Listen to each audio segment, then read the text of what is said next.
Legend has it that soon after the crucifixion of Jesus, Mary Magdalene, a woman of means, influence and courage, was invited to dine at the court of the Emperor Tiberius Caesar in Rome. She brought with her an egg as a symbol of new life, and announced the resurrection with the words, "Christ is risen." The emperor scoffed at her, saying, "Christ rose from the dead as surely as that egg in your hand will turn red." The egg immediately turned blood red. As a teenager, I attended an evangelical church with my friend for a while. The people I found there were welcoming and sincere, and very secure in their faith.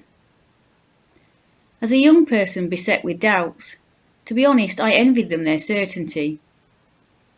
My heart desperately wanted to accept Jesus into my heart as my saviour, as they used to say. However, my head would not agree, no matter how hard I tried.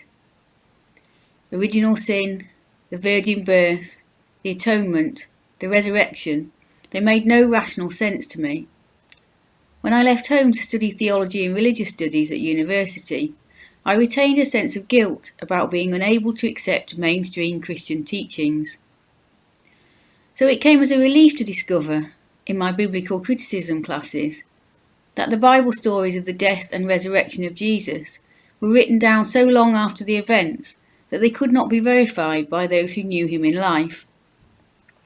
The study of early Christian texts has shown that there were various groups among the early followers of Jesus who interpreted his life and teachings in different ways and produced a variety of literature.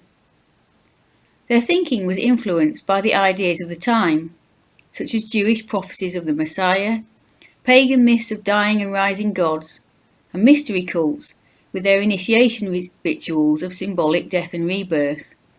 The stories about Jesus are more likely to reflect the needs of the communities who shared them, rather than be an accurate historical portrait. By the time some of these stories were collected into the writings that we now know as the New Testament, the prevailing view was of Jesus as Son of God and Saviour, who died by crucifixion as a martyr and was miraculously resurrected. Acknowledging that the stories of the empty tomb are myths freed me to consider alternative interpretations to the evangelical Christian view that the resurrection was historical fact and the crucifixion was atonement for original sin. I am using Richard Rohr's definition of myth here. Myth does not mean not true, but refers to things that are always true. The resurrection can be interpreted as a spiritual truth rather than literal truth. Jesus is experienced by his followers as Lord after his death. The resurrection can be interpreted as a psychological truth.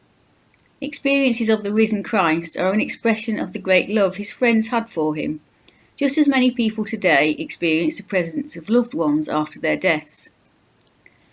The resurrection can be interpreted as an archetypal or mystical truth. Jesus represents the dying and rising God motif, which tells cosmic truths about life and death, the dark unconscious and the light of consciousness. Death and resurrection are all around us. We see them in the seasons of the year. All things live, die and resurrect, leaving something behind for future generations. We all experience many deaths and resurrections in life. We lose, we are betrayed, we make mistakes, we plumb the depths, we forgive, we are forgiven, we rise again.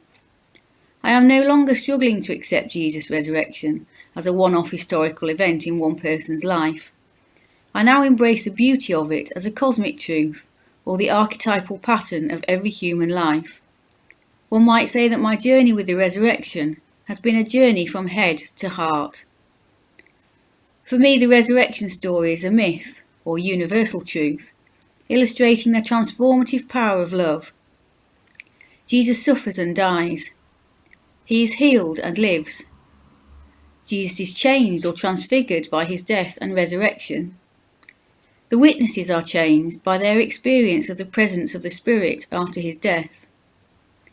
We are all changed by suffering, by grief, betrayal, despair and shame, but through love we heal and live anew. The message I take from the resurrection is that love is the most powerful force of all, stronger even than death. Christ is risen. Rejoice.